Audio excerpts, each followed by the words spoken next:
오늘 말씀 마태복음 20장 25절부터 28절 말씀입니다. 우리 한 목소리 읽겠습니다.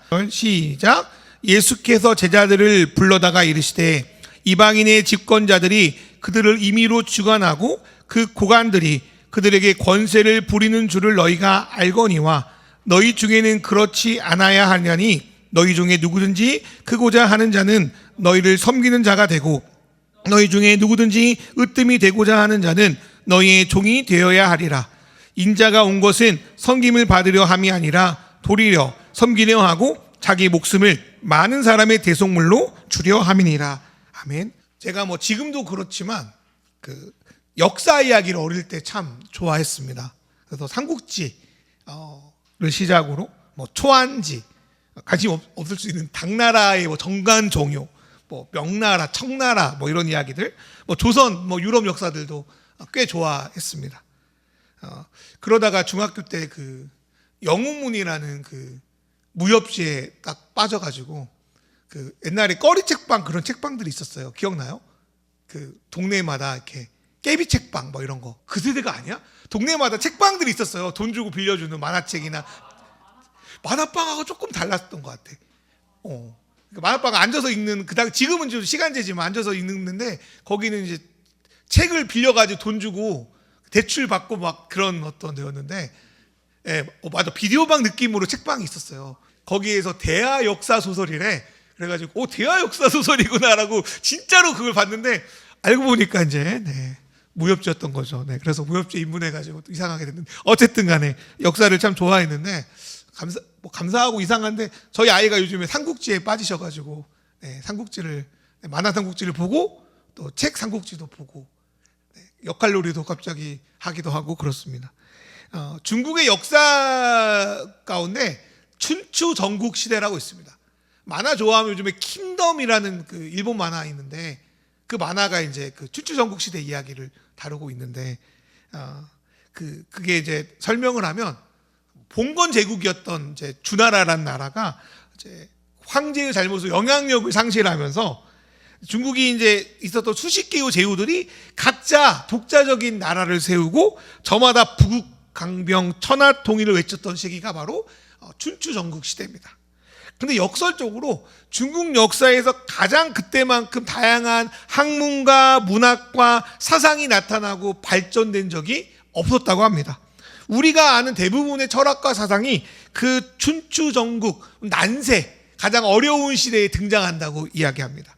왜냐하면 그 시대처럼 난세를, 어려운 시대를 끝내고 새로운 시대를 여는 것에 대한 절박함이 강렬했던 시기가 없었기 때문입니다. 사람들은 그런 이들을 보고 제가백가라고 말합니다. 갑자기 그 중고등학교 때 그 세계사 생각이 날 것 같긴 한데, 그 제가백가라는 이름의 뜻은 수많은 스승과 수백 개의 학파라는 뜻을 갖고 있다고 합니다. 그러니까 저마다 이들은 난세를 끝내려면, 이 어려운 시대를 끝내려면 이런 것들이 필요하다, 저런 것들이 필요하다고 역설하면서 각자 자기들의 꿈, 자기들의 학문, 자기들의 사상을 지지해주고 지원해줄 군주를 찾아서 유세를 떠났습니다. 그 중에 대표적인 제가백가 몇 가지를 들어보면 우리가 너무나도 잘 아는 공자, 맹자와 같은 그 유가입니다. 유교라고도 하죠. 그 유교는 사람의 도덕성이 이 난세를 끝내는 답이라고 주장하면서 먼저 통치자가 도덕적인 모범을 보이면 사람들이 변화하고 결국 국가의 평화를 가져다 온다고 생각했습니다. 두 번째로, 여러분 알지 모르겠는데 상향 한비자로 대표되는 법가는 사람은 본래 이기적이다. 그러니까 아주 엄격한 법과 시스템이 답이라고 주장해가지고 엄청 사람들을 쪼았습니다. 대표적으로 이제 중국을 처음으로 통일했던 진나라가 그랬죠. 그래서 단기간 성과를 내기도 했죠. 세 번째로 노자, 장자로 대표되는 도가, 다른 말로 도교입니다. 이 사람들은 인위적으로 뭘 만들고 꾸미고 이런 게 오히려 세상을 나쁘게 만든다. 그러니까 억지로 하지 말고 자연이 흘러가는 대로 맡기면 세상이 평화롭게 된다라고 주장했습니다. 이들 모두 저마다 생각은 달랐지만 어떻게 하면 세상을 좋게 만들까, 바르게 만들까에 대한 의도는 같았습니다. 그거는 예수님이 태어났던 1세기의 그 유대인, 그 유대 지역 상황과도 좀 비슷했습니다. 800년 동안 계속됐던 그 외국 세력의 지배, 특별히 로마 제국의 가혹함 속에서 어떻게 해야 다시 우리가 꿈꾸는 하나님의 통치, 그러니까 평화롭고 온전한 그 하나님의 통치를 어떻게 하면 우리들의 지금의 어려운 삶에 가져와서 진정한 평화를 가져다 줄 수 있는지를 저마다 고민하고 나름의 답을 제가 백과처럼 내놓기 시작했습니다. 그것이 그 당시 사람들이 생각하는 하나님 나라고, 또 그 하나님 나라를 가져올 수 있는 영웅 메시아에 대한 생각이었습니다. 그래서 저마다의 하나님 나라에 대해서 먼저 말씀을 드리려고 해요. 첫 번째로는 그 성경에 나오는 사두개인의 하나님 나라입니다. 사두개인이라는 이름의 뜻은 그 사독의 후손이라는 뜻을 갖고 있습니다. 이 사독이 구약 성경에 보면 다윗과 솔로몬 시대의 대제사장, 그러니까 명문 제사장 가문이에요. 그들의 후손이 사두개인이라고 그들은 주장했습니다. 특별히 바벨론 포로기, 그러니까 유대인들이 이제 그 전쟁에서 져가지고 포로로 신바벨로니아에 끌려가서 한 70년 동안 포로기로 있다가 돌아오거든요. 그 바로기 포로 이후로 그 유대 공동체는 왕이 없으니까 제사장 그룹이 거의 왕과 같은 노릇을 했습니다. 섭정 노릇을 한 거죠. 특별히 여기서 그 권력을 차지했던 자들이 바로 이 사두개인들이었습니다. 이들은요, 정권이 바뀌고 지배하는 그 외부 세력들이 바뀌어도 유대 안에서 계속 지도자 지배계층의 삶을 꾸준히 유지했습니다. 그 유대를 점령한 그 자들도 유대 안에 협력 세력이 필요했고, 이들은 그 지배자들의 요구를 들어주면서 자신의 권력과 재산을 유지했습니다. 대표적으로 예루살렘 지역에 있는 자치권을 그 사두개인들한테 주고, 갈릴리나 다른 곳은 로마 너희들이 알아서 해, 그렇게 이제 내팽개쳐버린, 그렇게 단적인 얘기도 합니다. 그런 의미에서 사두개인들은 보수적인 자들이었습니다. 유대 민중의 삶이 어떻든 백성들이 배가 굼든 말든 자기들은 꽤 풍요롭고 괜찮은 삶을 살고 있거든요. 그래서 이들에게는 로마는 막 물리쳐고 쫓아내야 되는 대상이 아니라 오히려 자기의 재산과 안전을 지켜주는 어떤 면에서 고마운 존재였습니다. 그래서 이들은 메시아와 하나님 나라 사상이 두드러지게 나타나는 선지서라고 하죠. 선지서, 역사서, 성문서, 시편과 같은 그런 성경은 그건 우리가 성경으로 인정하지 않아. 우리가 인정하는 건 오로지 모세가 썼다고 생각되는 모세오경, 창세기, 출애굽기, 레위기, 민수기, 신명기만 그게 진짜 성경이야 라고 인정했습니다. 그리고 메시아도 부활도 더 나아가서 하나님 나라도 믿지 않았습니다. 이들은 이 땅에 어쩌면 천국 비스무리한 삶을 지금 누리고 있었기 때문에 세상이 변화하는 것도 별로 바라지 않았어요. 그런 면에서 이들에게는 하나님 나라는 필요 없는 것이고, 또 하나님 나라와 메시아를 주장한 예수님은 오히려 이들에게 위협이 되었습니다. 두 번째로 성경에 자주 언급되는 바리새인들이 꿈꾸는 하나님 나라에 대한 이야기를 좀 하려고 합니다. 성경 복음서 마태, 마가, 누가, 요한을 보면 예수님과 가장 대립각을 세우는 집단이 바로 이 바리새인들입니다. 또한 오늘날 유대교의 근간이 되는 이들이 이 바리새인들입니다. 제가 오늘 이야기하는 4가지 그 그룹이 있는데, 이 그룹은 유대 전쟁이라 해서 로마가 유대인들을 완전히 말살시키거든요. 다 없어져요. 그때 유일하게 살아남은 그 종파가 바리새인 종파들입니다.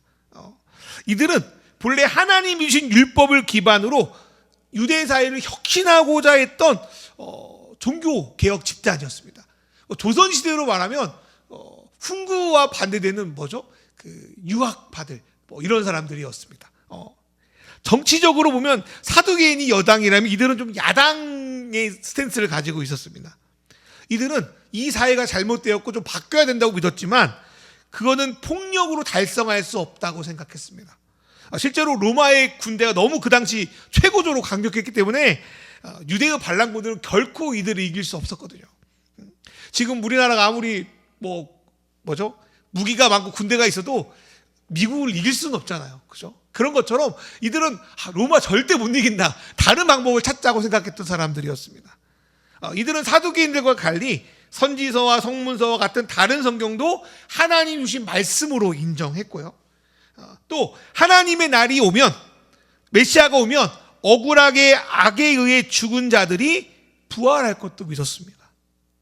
그에 따라 하나님이 통치하신 그 나라가 언젠가는 시작될 것도 이들은 받아들였습니다. 그런데 이들의 고민은 한 가지 질문에서 시작하는데, 그렇게 성경을 보니까 하나님 나라가 올 거다, 메시아가 올 거다, 평화와 사랑의 나라가 올 거다고 예언됐는데 왜 이 나라는 오지 않는 건가? 우리의 질문과도 비슷합니다. 기독교인의 질문도 그래요. 왜 하나님이 그 나라 예수님이 다시 오신다고 했는데 왜 안 오시냐? 이들도 마찬가지죠. 왜 안 오시는 거야? 이 질문에 대한 이들의 답은 우리가 율법을 몰라서가 아니라 율법을 제대로 지키지 못해서 그분이 오지 않는다고 생각했어요. 그래서 이들은 율법을 철저하게 지킬 수단들을 고안해냅니다. 그리고 이 율법을 잘 지키는 자들만이 하나님 나라에 들어갈 합당한 자들로 여겼고, 이 율법을 못 지키는 자들은 동족이라도 죄인 혹은 땅의 사람들이라고 불렸습니다.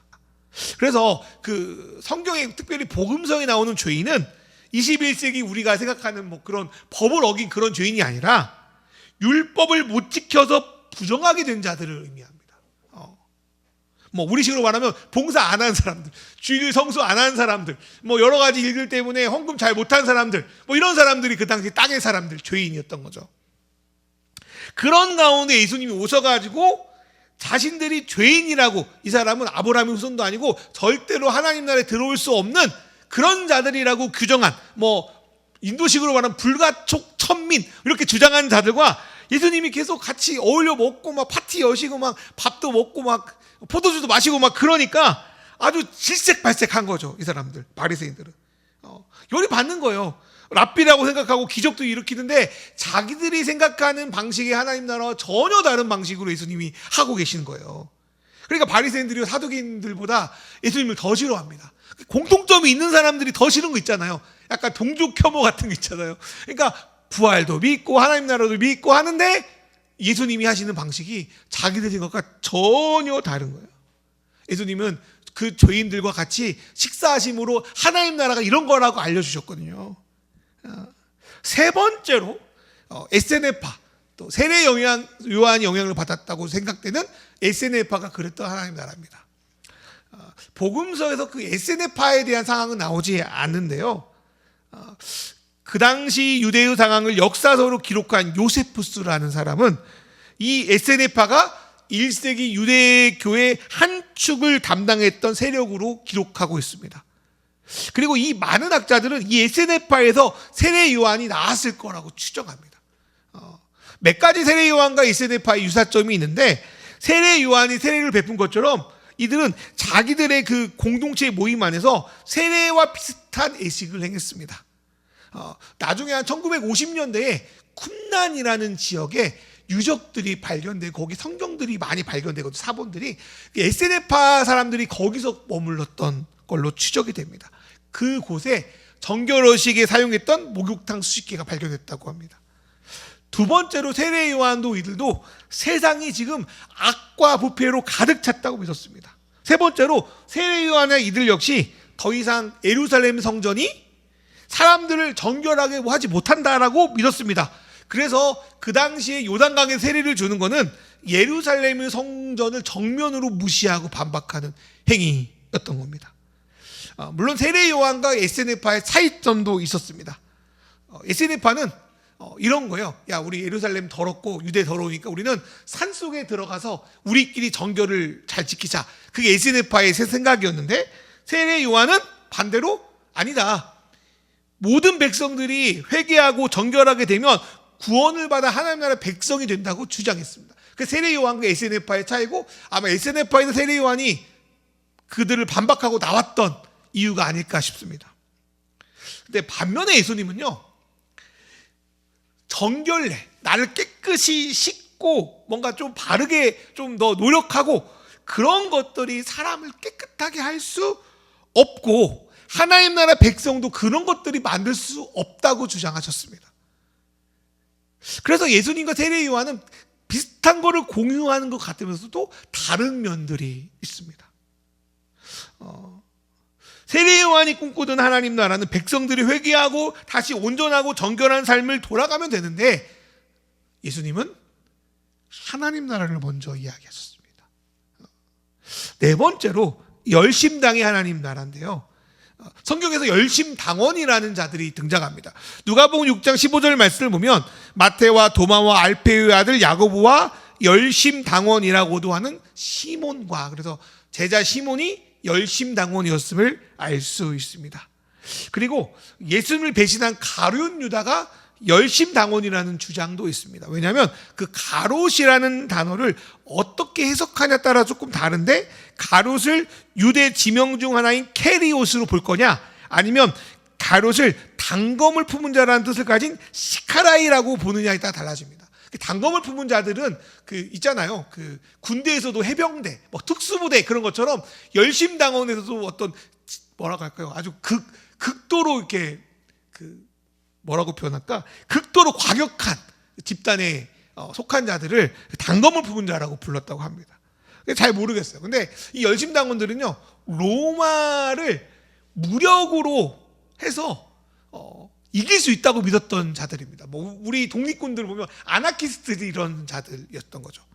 그래서 로마의 인구조사, 로마의 세금 정책에 반발하여 갈릴리 지역에서 대규모로 반란을 일으킨 갈릴리의 유다라고 하는 사람, 이 사람도 메시아 후보 중에 한 명이었는데 이 사람을 따르는 사람들이 열심당원이었고, 갈릴리 유다가 죽고 나도 계속 테러를 일으키면서 계속적으로 폭력을 통해서 이 로마를 이기하겠다는 생각을 많이 갖고 있던 자들이 바로 열심당원이었습니다. 이들은 로마와 싸워서 이겨야만 하나님 나라를 이룰 수 있다고 생각했고, 전쟁을 일으켜서 자기들에게 그 승리를 가져다 올 자를 메시아로 생각했습니다. 이런 생각을 가진 자들이 예수님을 처음 보면 예수님이 약간 그렇게 할 수 있을 거라고, 또 갈릴리 출신이잖아, 게다가 갈릴리 유다와 같이 생각했다가 나중에는 실망하기 쉬웠습니다. 대표적으로 예수님은 군중을 모아서 막 자기 지지 세력을 만들어서 예루살렘을 쳐들어가려고 하지 않았고, 오히려 그 군중을 흩으셨습니다. 그래서 어떤 학자들은 가룟 유다의 배신도 그런 것 때문에 그런 거 아니냐라고 주장하는 자들도 있습니다. 가룟 유다가 막 은전 30냥이 막 아까워서 그것 때문이보다는 예수가 자기의 꿈과 의도와 달리 폭력으로 예루살렘을 점령하지 않으니까 예수를 좀 위기상황으로 몰아가지고 예수가 어쩔 수 없이 반란을 일으키게 막 유도했다고 보는 사람들도 있습니다. 그런데 예수님이 꿈꾸시는 나라는 열심당이 꿈꾸는 나라와 달랐습니다. 그러면 예수님이 꿈꾸는 하나님 나라가 뭐냐? 여러 가지 말을 할 수 있는데 저는 크게 세 가지를 말씀하려고 하는, 첫 번째로 예수님이 꿈꾸는 나라는 앞에서 나오는 네 그룹이 꿈꾸는 나라와 달랐습니다.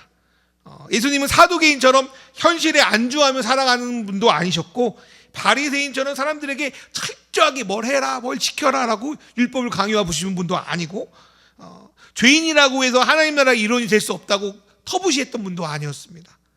에세나파처럼 자기들끼리만 깨끗하면 돼, 자기들끼리만 만들면 되라고 그런 사람도 아니셨습니다. 그렇다고 그분은 열심당이나 다른 나라들처럼 전쟁이나 폭력을 통해서 얻어지는 그런 나라를 꿈꾼 것도 아니었습니다. 이런 것들을 보면 예수님이 꿈꾸셨던 나라는 세상의 방식을 따른 나라가 아니었음을 보게 됩니다. 그래서 요한복음 18장 36절에서 예수님이 빌라도에게 이런 말씀을 하시는데요, 내 나라는 이 세상에 속한 것이 아니요, 나의 나라가 세상에 속한 것이라면 나의 부하들이 싸워서 나를 유대 사람들의 손에 넘어가지 않게 하셨을 것이요, 그러나 사실로 내 나라는 이 세상에 속한 것이 아니다라고 주장합니다. 그리고 예수님이 세상을 따르는 방식의 나라를 꿈꾸지 않았음을 알려주는 장면이 하나님 나라에서 누가 가장 크냐라는 질문에 대한 답변이었습니다. 마태복음 18장 4절의 말씀을 보면 예수님은 누구든지 어린아이 같이 자기를 낮추는 자가 하나님 나라에서 가장 크다고 말씀하십니다. 그 당시 어린아이는 사람 취급도 못 받는 사람들이었습니다. 그러니까 성인이 되지 않으면 그냥 사람 취급도 안 했어요. 죄송합니다. 여자들도 사람 취급 안 했대요, 그 당시에. 근데 그 당시에 가장 무시하는 어린아이를 됐다 놓고는 자기가 꿈꾸는 하나님 나라의 가장 큰 자는 이런 어린아이다라고 주장하십니다. 또한 마태복음 20장 말씀을 보면 제자 요한과 야고보의 어머니가 예수님께 와서 예수님이 그 나라를 건국하실 때 하나들은 좌의정에 하나들은 우의정에 놓고 삼아달라는 청탁을 대놓고 합니다.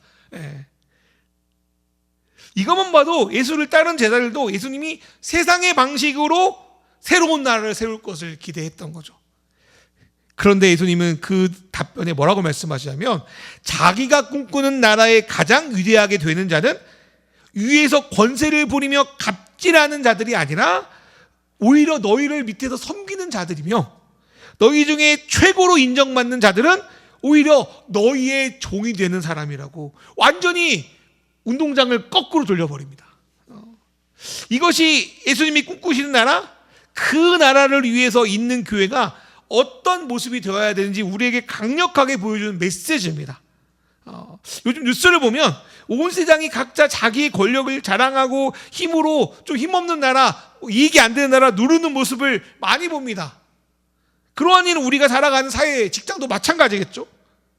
문제는 하나님을 믿는다고 모인 사람들인데도 예수님이 비판하신 이방인들의 통치자처럼 주변 사람을 마구 누르고 세도를 부리는 것이 카리스마 있는 분이다, 영역이 있는 분이다라고 포장되고 그리스도인들조차도 그러한 모습을 꿈꾸며 달려가는 일들이 흔하다는 거예요. 그럼 예수님이 꿈꾸는 하나님 나라와 전혀 다른 방식으로 살아갑니다. 성경이 써였는데도 불구하고 말입니다. 그러한 것이 정말 예수님이 꿈꾸는 나라일까 한번 생각해 봅니다. 성경에서 예수님은 그러한 나라, 그러한 교회를 꿈꾸지 않았는데 어쩌면 많은 이들은 예수님과 전혀 다른 방식의 나라를 하나님의 나라라고 꿈꿉니다. 예수님은 세상의 방식과 전혀 다른 나라, 완전 뒤집어버린 나라, 섬기는 자들이 오히려 가장 으뜸이 되는 나라, 그래서 모두 주 안에서 형제 자매 가족으로 평등한 관계를 누리는 그런 새로운 나라를 꿈꾸셨습니다. 두 번째, 예수님은 사랑으로 받아들여지는 나라를 꿈꿨습니다. 예수님의 선배격이자 예수님이 오실 길을 예비했다고 성경에서 전하는 세례 요한이 말한 하나님 나라의 이미지는 분노와 심판과 벌을 내리는 어쩌면 좀 무서워 보이는 하나님의 모습입니다. 누가복음 3장 8절의 말씀을 읽어드리면 회개에 알맞는 열매를 맺어라. 너희는 속으로 아브라함은 우리 조상이다라고 말하지 말아라. 내가 너희에게 말한다. 하나님께서는 이 돌들로도 아브라함의 자손을 만들 수 있다. 여기서 회개를 강조하는 것은 매우 정당하고 옳은 표현으로 느껴지는데요. 세례 요한이 이들에게 말한 회개의 내용을 보니까 뭐 이런 이야기를 해요. 정직하게 살아라. 욕심 부리지 말아라. 네가 있는 거에 자족하며 살아라. 되게 좋은 말씀입니다. 그런데 예수님은요, 전에도 한번 말씀드렸던 것 같은데 회개를 말하기 전에 하나님 나라가 가까이 왔다고 선포합니다. 예수님이 꿈꾸는 하나님 나라에 먼저 가까이 왔고 그 나라를 너희가 보고 있으니 그거를 보고 회개하라고 예수님은 거꾸로 말해요. 세례 요한은 회개하면 하나님 나라 주겠다고 말하는데 예수님은 하나님 나라를 내가 줬으니 너희가 매력적이니까 돌이키라고 말하는 거예요. 여러분 그런 거 있잖아요. 사이트 가서 사고 싶은 물건이 45,000원이었어. 근데 어디 사이트 갔더니 4만 원이래. 그러면 안 바꿀 것 같아요, 여러분? 예수님은 그런 거예요. 하나님 나라를 보여줬으니 너희가 그게 좋게 여겨지면 회개해라, 살아 라고 말씀하는 겁니다. 그래서 보세요. 몸이 아파서 일어날 수 없는 사람한테 야, 나가 일어나서 일해라, 이렇게 게으르냐? 이 당연한 걸 너 못하냐? 그렇게 말하면 어떨 것 같습니까? 당사자는 되게 마음이 힘들고 어렵겠죠. 세례 요한의 메시지는 겉으로는 당연하게 보여도 이마저도 제대로 지킬 수 있는 이들이 많았음에도 그들에게 어쩌면 또 다른 죄의식을 심겨줄 수도 있겠습니다. 그들에게 필요한 거는 뭘 해라, 뭘 바꿔라가 아니라 그들에게 먼저 사랑을 베풀어 주는 거죠. 특별히 예수님은 나사렛 마을의 비참한 삶을 아실 겁니다. 하루 먹고 하루 사는 것 때문에 어쩔 수 없이 살아가는 그들의 나약함도 아실 겁니다. 병자나 장애인들의 한탄도 아시고 정신병 걸려가지고 우울해져 있는 그들의 삶도 아실 겁니다. 그런 이들에게 예수님은 저렇게 살아라 이렇게 살아라를 먼저 말하기 전에 사랑의 하나님 나라를 선물로 주십니다. 마태복음 5장 3절의 말씀을 보면 그 팔복의 말씀인데요. 여러분 잘 아는 말씀이잖아요. 심령이 가난한 자는 복이 있나니 천국이 저희 것이다. 이걸 제가 공동 번역의 말씀으로 봤더니 이렇게 써 있는데요. 마음이 가난한 사람은 행복하여라. 하늘나라가 그들의 것이다. 뭔가 느낌이 다르지 않습니까?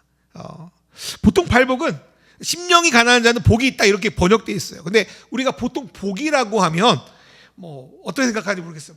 내가 얻고 싶은 거, 가지고 싶은 걸 얻는 거를 복이라고 생각합니다. 그런데 팔복에서 복이 있다는 건 그런 의미가 아닌 것 같습니다. 예수님 사형 당시에 쓰였던 아람어에서 복, 행복이라는 뜻은 이런 뜻이 돼요. 발걸음을 똑바로 내디어라. 너 제대로 가고 있다라는 의미인 거예요. 이게 뭐냐면 예수님 마음이 가난한 자들을 향해서 회개해. 야, 빨리 뭔가를 해서 가득 채워. 야, 너 계속 그러고 있으면 언제 복 받을래? 그런 이야기를 한 게 아니라 격려한 거예요. 예수님은 야, 네가 아무것도 없다고 생각해서 능력이 없어서 속상하냐? 마음이 힘드냐? 여러분, 마음이 가난한 건 여러 가지 이유 때문에 힘든 거 아닙니까? 근데 내가 볼 때 넌 행복한 거야. 네 마음의 빈자리에 내가 하나님 나라를 줄 거거든. 심령이 가난한 자야, 행복하여라. 너 행복한 사람이야. 왜냐하면 하나님 나라를 내가 너한테 줄 거거든. 뭐 그런 의미인 거예요. 내가 가난하냐? 내가 돈 줄게가 아니라 너는 이미 행복해. 내가 하나님 나라를 너에게 줄 거기 때문에. 이거는 회개를 요구하거나 강력한 율법의 준수를 요구하는 다른 일과 매우 다른 방식의 말씀인 겁니다. 예수님 우리에게 뭔가를 요구하기 전에 사랑을 주십니다. 아픈 곳을 싸매십니다. 이들이 자신을 언제 배신할지 알고 계셔도 그들의 굶주림과 목마름을 외면하지 않으십니다. 그래서 예수님은요, 그 땅에서 자격 없다고 하는 이들에게 찾아가서 그들의 몸을 만지고 그들을 치유하시고 그들을 회복하시고 그들과 먹고 마시고 몸에 장애가 있다고 예배에 쫓겨난 이들을 다시 예배할 수 있는 자리를 내어주시고 이들을 고쳐주십니다. 마태복음 21장 14절 말씀을 제가 인용해서 말한 건데요. 예수님이 여러분 기억할지 모르지만 성전 들어가서 막 난리 피잖아요. 마태복음 보면 재밌는 게 있어요. 이 말씀인데요. 예수님께서 그 성전에 있는 막 수많은 것들을 다 쫓아내니까 그때 누가 오냐면 마태복음 21장 14절에 보니까 성전 뜰에서 눈먼 자들과 다리 젖은 사람들이 예수께 다가옵니다. 그러니까 성전이 큰데 너 장애 있다고, 너 문제 있다고 성전 뜰에만 있지 성전을 못 들어오게 한 거야. 그러면서 지들 돈 벌려고 수많은 것들을 넣어가지고 거기에다가 장사속을 만든 거야. 그러니까 예배 자리는 없어. 너는 더러우니까 못 들어와. 근데 속으로는 자기 실속 차린다고 장사판을 다 깔아놓은 거야. 예배 자리도 없는데. 예수님이 다 치워버리니까 성전에 이제 그들이 들어갈 틈이 생긴 거야. 그들이 예수께 다가오는 거야. 그리고 그들을 예수님이 치유하십니다. 그들에게 진정한 예배를 저는 주셨다고 생각합니다. 이것이 예수님이 꿈꾸시는 사랑의 하나님 나라라고 저는 믿습니다. 세 번째로 예수님이 꿈꾸시는 하나님 나라는 원수도 사랑하는 나라입니다. 기독교 산상순이 마태복음 5장, 6장, 7장에 걸쳐 있는데 이 기독교의 산상수는 기독교 윤리의 핵심이 담겨 있다고 말해도 과언이 아닙니다. 사랑을 받은 하나님 백성이 어떻게 그 사랑을 나누며 살아갈지를 보여주는 게 산상수훈인데요. 그 산상수훈을 근데 읽다 보면 보통 인간으로서는 도저히 제대로 지킬 수 있을지가 의심될 정도로 윤리의 수준이 되게 높습니다. 그걸 단적으로 잘 보여주는 메시지가 많이 들으셨겠지만 원수를 사랑하랍니다. 그래서 이 종교개혁자인 마틴 루터가 이 말씀을 어떻게 해석했냐면, 야, 산상수훈은 내가 못 지킨다. 우리가 죄인임을 그냥 내가 죄인이구나 알려주는 본문이지, 야, 우리가 못 지킨다. 그렇게 해석하기도 했습니다. 그래서 이 말씀을, 이 해석을 따라 많은 사람들이 산상수훈을 아름답고 좋은 말씀인데 우리는 못 지켜요. 그러는 거예요. 그러니까 예수님이 원수 사랑하랬는데 예수 믿는 사람들은 원수 사랑 안 하거든요. 그렇지 않습니까? 안 지켜. 죄송해요. 자기가 지키고 싶은 것만 지키는 거예요. 근데 성경은 그렇게 안 써 있거든요. 마태복음 5장 45절을 보니까 그래야만, 너희가 그걸 지켜야만 너희가 하늘에 계신 너희 아버지의 자녀가 될 것이다라고 이야기하시고요. 마태복음 5장 48절을 보니까 그러므로 하늘에 계신 너희 아버지께서 완전하신 것처럼 너희도 완전할 것이다라고 말합니다. 그러니까 산상수를 지키면 너희가 완전해지고 온전해진다고 주님이 말씀하시는 거예요. 이를 보면 하나님의 사랑으로 그 사랑을 받아 그분의 자녀가 된 우리가 이러한 삶의 방식을 이 땅에서 정말로 살기를 원하셨던 것 같습니다. 그래서 이 말씀은 근데 그렇게 어떻게 봐야 되냐면 그 당시 배경을 보면 이 말씀이 어떤 의미가 있는지를 조금 더 알 수 있을 것 같습니다. 그 당시 기독교인들은 우리가 하나님의 자녀가 됐다라는 말을 너무 쉽게 사용하는데요. 그 당시 하나님의 자녀는 우리가 가볍게 쓸 수 있는 문장은 아니었습니다. 특히 1세기 로마 사회에서 이 단어는 로마 황제나 귀족들 정도만 사용할 수 있는 단어였습니다. 그 당시 황제나 귀족은 태어날 때부터 고귀한 혈통, 핏줄로 인정받았습니다. 그리고 그러한 고귀한 자들은 신에게 받은 고귀함에 맞게 품격을 보여야 했습니다. 오블리스 오브레제 그것도 마찬가지죠. 그 중에 하나가 원수를 사랑하는 거였어요. 그래서 세네카라는 로마 제국의 그 철학자이고 로마 황제 네로의 스승이 그 네로에게 이런 걸 가르쳤다고 해요. 통치자는 노예와 죄인 그리고 원수 앞에서도 관용과 용서를 베풀 수 있어야 됩니다. 이렇게 주장했다는 거예요. 그 배경에서 원수를 사랑하라는 것을 받아들입니다. 솔직히 원수를 사랑하거나 원수를 용서하는 건 약자는 못합니다. 여유 없는 사람들 못합니다. 용서는요, 힘 있는 사람들, 품격 있는 사람들만 가능합니다. 예수님은 그 당시 황제나 귀족들만 할 수 있는 품격을 하나님의 자녀된 너희들에게 요청하는 겁니다. 이것은 신앙인의 정체성과도 관련되어 있습니다. 세상적으로 목수인 아들인 예수가 하나님의 아들로 이 땅에서 놀라운 품격을 가지고 살았던 것처럼 너희도 이제 하나님의 자녀가 됐으니 너희도 이러한 삶을 살 수 있다고 주장하시는 겁니다.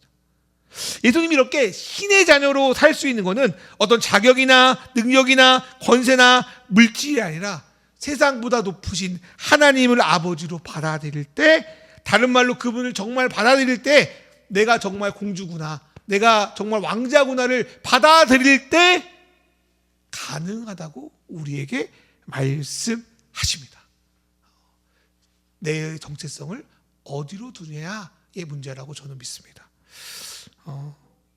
예수님이 이 땅에 계시면서 기적을 보여주는 것은 기적 자체를 일으키는 것이 아니라 그 기적을 통해서 이러한 나라가 예수를 통해 이 땅에 임했음을 보여주는 퍼포먼스와 같았습니다.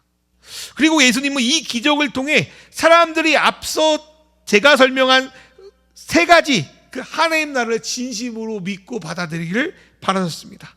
그래서 메시아가 가져온 나라는 내가 이제까지 생각했던, 진짜로 믿었던 그런 나라들과 다르구나. 하나님 나라는 사랑으로 정말 이루어지는 나라구나. 하나님 나라의 통용된 화폐나 가치는 사랑이니까 나도 사랑에 투자함으로 내 가치를 분류하겠구나라고 믿는 것이 바로 예수님 우리에게 바라시는 하나님 나라일 것 같습니다. 그래서 감추어진 보화를 찾아가지고 그 땅을 사는 비유도 그렇고, 상인이 너무나도 좋은 진주를 발견하고 그 진주를 자기의 전 재산을 들여서 사는 것도 그렇고, 정말 그 가치를 발견한 자들은 자신의 것을 팔아 하나님 나라를 구매하며 살아가는 겁니다. 이러한 삶을 가장 잘 보여주는 제자 중에 한 명이 저는 마태라고 생각합니다. 마태에 나타난 기적은 어쩌면 하나님을 알고 새로운 삶을 살아가는 게 무엇인지 우리에게 보여줍니다. 마태는 성경에도 언급되다시피 세리였습니다. 세리는 바리새인들에게 죄인 중에도 가장 악질 계급 취급받았습니다. 왜냐하면 로마의 세금을 걷는 걸 지들이 하고, 이들은 로마의 세금을 걷는 것보다 더 많이 걷어서 남은 돈들은 자기가 이렇게 입마에 뽑게 됐거든요. 그러니까 유대 사람들이 가장 싫어하는 집단들이 세리였습니다. 이런 자가 메시아의 제자가 된다고, 하나님 나라의 자녀가 된다는 건 그 당시에 상상도 못하는 거예요. 삭개오가 하나님 나라의 백성이 되는 것도 마찬가지고 그렇습니다. 근데 예수님이 그러한 그런 마태를 제자로 불러주십니다. 이거를 잘 보여주는 것이 그 까라바조라는 그 중세 화가가 그린 성 마태 3부작 시리즈입니다. 이 그림은 이탈리아의 프렌체치 성당에 걸려 있다고 합니다. 먼저 그 그림 중에 성 마태의 소명이라는 그림이 있는데, 이제 여기가 예수님이에요. 예수님이 이렇게 여기가 마태입니다. 마태. 여기가 마태고요. 예수님이 마태에게 손을 이렇게 가리키십니다. 근데 이 손 그림이 미켈란젤로가 그린 천지창조의 손과 똑같아요. 거의 똑같아요. 그러니까 그 천지창조, 미켈란젤로 천지창조에서 그 하나님이 이렇게 아담한테 딱 손을 뻗치면서 이제 그 아담을 만들잖아요. 그러니까 사람들이 뭐라고 해석하냐면, 예수님이 마태에게 천지창조의 손을 뻗치는 거는 세리였던 마태를 재창조하신다는 의미를 갖고 있다는 거예요. 마태가 그래서 제가요? 이렇게 지금 이제 손으로 나? 이렇게 지금 약간 놀라가지고 하는 그림이거든요. 그러니까 그 까르바조는 내가 볼 때는 이 마태의 이야기를 좀 잘 묵상했던 것 같아요. 그래가지고 마태를 부르셨던 것은 죄인 마태를 새롭게 재창조하셨구나. 그리고 두 번째로 보여주지 않겠지만 그 옆에 걸려있는 성 마태의 영감을 보면, 마태는 이제 이전에는 동족에게 세금을 과도하게 수탈해가는 그런 걸로 자기의 손을 사용했는데, 이제 하나님의 영감을 받아서 그 손으로 복음서를 쓰기 시작하는 장면입니다. 성 마태의 영감. 그리고 마지막 그림 성 마태의 순교는 그 마태가 회개의 삶을 끝없이 살아가다가 결국 예수님처럼 순교함으로 기독교적 삶을 마치는 모습을 그려져 있습니다.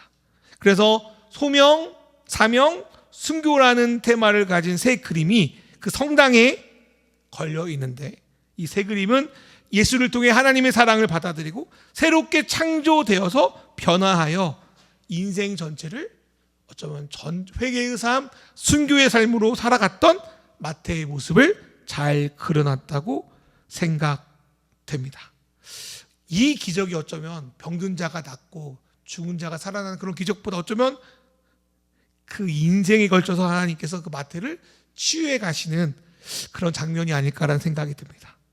하나님의 손이 예수님의 손에 전달되어, 예수님의 손이 마태에게 전달되어, 마태의 손이 복음서를 쓰며 예수를 믿는 누군가에게 전달되어, 오늘 그분을 믿는다고 하는 우리에게도 그 하나님의 손이 우리를 가리키고 있다고 저는 믿습니다. 그 손이 주는 능력은 사랑이었고, 사랑은 마태의 인생을 점점 바꿔가듯 우리의 인생을 재창조하셔서 변하게 하실 줄 믿습니다. 저와 여러분이 이런 예수를 알면서 계속적으로 우리를 창조하시는 그 예수님의 손, 그 하나님의 손을 봤으면 좋겠습니다. 그리고 그 손이 예수가 꿈꾸던 하나님 나라가 오늘 우리에게도 일어나고 있음을 발견하길 소망합니다. 그리고 저와 여러분의 삶도 그 나라를 꿈꾸며 누리며 살아가는 인생이 되기를 주님의 이름으로 축원합니다.